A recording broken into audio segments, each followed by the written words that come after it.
Hi, എല്ലാവർക്കും നമസ്കാരം. ഞാൻ എന്നോട് തന്നെ പലപ്പോഴും ചോദിച്ചിട്ടുള്ള ഒരു ചോദ്യമാണ്, ഞാൻ നല്ല ഒരു രക്ഷിതാവാണോ എന്നുള്ളത്. നിങ്ങളോടും അതേ ചോദ്യം തന്നെയാണ് ചോദിക്കുന്നത്, നിങ്ങൾ നല്ല ഒരു രക്ഷിതാവാണോ? ഇനി നല്ല രക്ഷിതാവ് ആവണമെങ്കിൽ നമ്മൾ എന്തൊക്കെ കാര്യങ്ങളിൽ ശ്രദ്ധിക്കണം, നമ്മൾ എന്തൊക്കെ കാര്യങ്ങൾ ചെയ്യണം എന്നുള്ളതാണ്.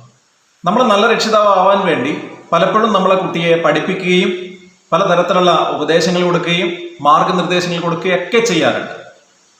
പക്ഷെ അവിടെ ഒരു പ്രശ്നം എന്താണെന്ന് ചോദിച്ചു കഴിഞ്ഞാൽ, നമ്മുടെ കുട്ടിയെ കൃത്യമായി മനസ്സിലാക്കിയിട്ടാണോ നമ്മൾ ഈ കാര്യങ്ങൾ ചെയ്യുന്നത് എന്നുള്ളതാണ്. ഒരു കുട്ടിയെ മനസ്സിലാക്കാതെയാണ് നമ്മളെ ഈ ഉപദേശങ്ങളും മാർഗനിർദ്ദേശങ്ങളും പഠിപ്പിക്കലും ഒക്കെ ചെയ്യുന്നതെങ്കിൽ തീർച്ചയായും നമ്മൾ നല്ലൊരു രക്ഷിതാവല്ല. ആ വ്യക്തിയെ മനസ്സിലാക്കാതെ നമ്മൾ കാര്യങ്ങൾ എത്ര കൊടുത്തു കഴിഞ്ഞാലും ആ വ്യക്തി അത് സ്വീകരിക്കുമോ ഇല്ലയോ എന്ന് നമുക്കറിയില്ല. അതുകൊണ്ട് ഏറ്റവും ആദ്യം നമ്മൾ ചെയ്യേണ്ട ഒരു പ്രധാനപ്പെട്ട കാര്യം എന്നുള്ളത് നമ്മുടെ കുട്ടിയെ മനസ്സിലാക്കിക്കൊണ്ട് കാര്യങ്ങൾ ചെയ്യുക എന്നുള്ളതാണ്. ഇനി എങ്ങനെയാണ് കുട്ടിയെ മനസ്സിലാക്കുക? ഒരു കുട്ടിയെ മനസ്സിലാക്കണമെങ്കിൽ ആദ്യം ഒരു രക്ഷിതാവ് എന്നുള്ള രീതിയിൽ നമ്മൾ നല്ല ഒരു ഒബ്സർവർ ആവണം, നല്ല ഒരു നിരീക്ഷകനാവണം. കുട്ടി കളിക്കുമ്പോഴും വായിക്കുമ്പോഴും പഠിക്കുമ്പോഴും ഭക്ഷണം കഴിക്കുമ്പോഴും എങ്ങനെയാണ് ആ വ്യക്തി പെരുമാറുന്നത് എന്നുള്ളത് നമ്മളൊന്ന് മനസ്സിലാക്കണം. ചിലര് വളരെ ശാന്തരാണ്, ചില കുട്ടികൾ ഭയങ്കരമായിട്ടുള്ള ആവേശഭരിതരാണ്. ഓരോ വ്യക്തിയും വളരെ വ്യത്യസ്തരാണ് എന്ന് നമ്മൾ ആദ്യം മനസ്സിലാക്കണം. അത് മുതിർന്നവരായിക്കോട്ടെ ചെറിയ കുട്ടികളായിക്കോട്ടെ, ഓരോരുത്തരും വളരെ വ്യത്യസ്തമായിട്ടുള്ള ഓരോരോ ഇൻഡിവിജ്വലാണ്, ഓരോരോ വ്യക്തിത്വങ്ങളാണ്. അപ്പം ഞാൻ എങ്ങനെയാണോ പെരുമാറുന്നത്, ഞാൻ എങ്ങനെയാണോ ഭക്ഷണം കഴിക്കുന്നത്, അതുപോലെ ആവില്ല മറ്റൊരാൾ.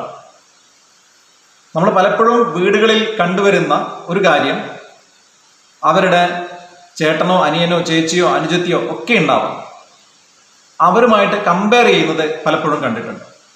പക്ഷെ ഒരിക്കലും നമ്മുടെ മക്കൾ തന്നെയാണെങ്കിൽ പോലും രണ്ടുപേരുണ്ടെങ്കിൽ ആ രണ്ടുപേരും വളരെ വ്യത്യസ്തരായിരിക്കും, വളരെ വ്യത്യസ്തമായിട്ടുള്ള വ്യക്തിത്വങ്ങളായിരിക്കും എന്ന് നമ്മൾ ആദ്യം മനസ്സിലാക്കുക. നമ്മളും അതുപോലെ തന്നെയാണ്. മറ്റ് വ്യക്തികൾ എങ്ങനെയാണോ അവരിൽ നിന്നും വ്യത്യസ്തരാണ് നമ്മൾ ഓരോരുത്തരും. അപ്പോൾ ഒരു കുട്ടി എങ്ങനെയാണോ പെരുമാറുന്നത് അത് നമ്മൾ കൃത്യമായി നിരീക്ഷിച്ചാൽ മാത്രമേ നമുക്ക് മനസ്സിലാവുകയുള്ളൂ. ചിലർക്ക് സന്തോഷം വന്നാൽ അവർക്കത് പ്രകടിപ്പിച്ച് മറ്റുള്ളവരെ അറിയിച്ചിട്ടാണ് കാര്യങ്ങൾ മറ്റുള്ളവരിലേക്ക് കൊടുക്കുക. ഇനി മറ്റു ചിലരാവട്ടെ, അവർക്ക് എത്രത്തോളം സന്തോഷം വന്നാലും അത് പ്രകടിപ്പിക്കുകയോ അത് മറ്റുള്ളവരിലേക്ക് എത്തിക്കുകയോ ഒന്നും ചെയ്യില്ല, അവരുടെ ഉള്ളിൽ വെച്ചിരിക്കും.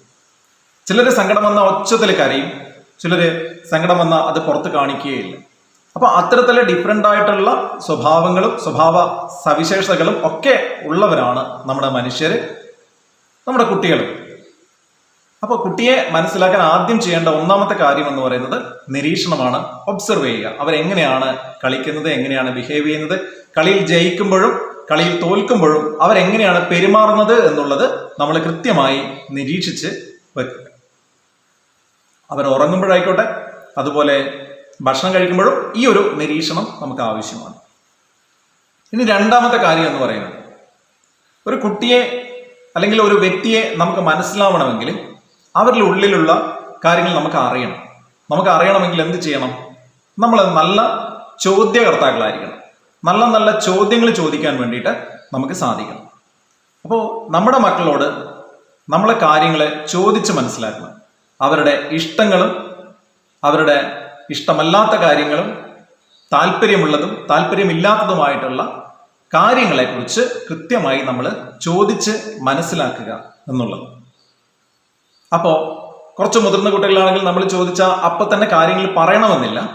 പക്ഷെ നമ്മൾ അത്തരത്തിലുള്ള ഒരു ഫ്രണ്ട്ലി ആയിട്ടുള്ള സമീപനം, ആ സമീപനത്തിലൂടെ അവരോട് കാര്യങ്ങൾ ചോദിച്ച് മനസ്സിലാക്കുക. ഇനി ചോദ്യങ്ങൾ ചോദിക്കാൻ വേണ്ടി ചോദ്യങ്ങൾ ഉണ്ടാവരുത് എന്ന് മാത്രം. അവരോട് കാര്യങ്ങൾ പതിയെ നല്ല സൗഹാർദ്ദപരമായി ചോദിച്ച് മനസ്സിലാക്കുക എന്നുള്ളതാണ്. ഇനി മൂന്നാമത്തെ ഒരു കാര്യം കൂടിയുണ്ട്. മൂന്നാമത്തെ കാര്യം എന്ന് പറയുന്നത് നമ്മൾ നല്ല കേൾവിക്കാരനാവുക എന്നുള്ളതാണ്.